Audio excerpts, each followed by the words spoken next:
হাম নিয়ে আতঙ্কিত হবেন না।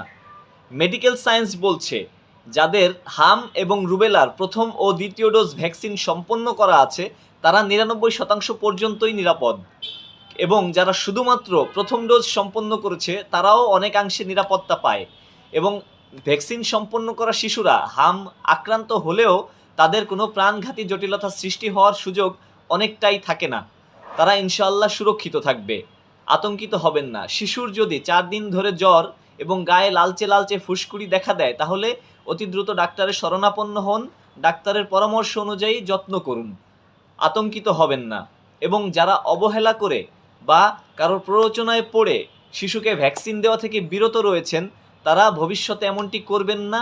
অতি দ্রুত খোঁজ খবর নিয়ে যোগাযোগ করে ভ্যাকসিনটি শিশুকে দেওয়ার চেষ্টা করুন। ভ্যাকসিন কার্ডে সবগুলো ভ্যাকসিনই যাতে আপনার শিশু পায় সে ব্যাপারে আপনি সচেতন হন।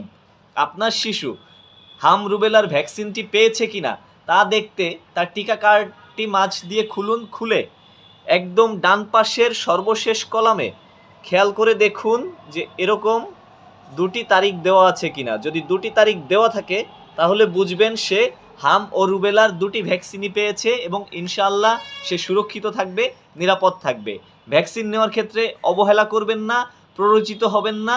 ভ্যাকসিন গ্রহণে সর্বদা সচেতন থাকুন।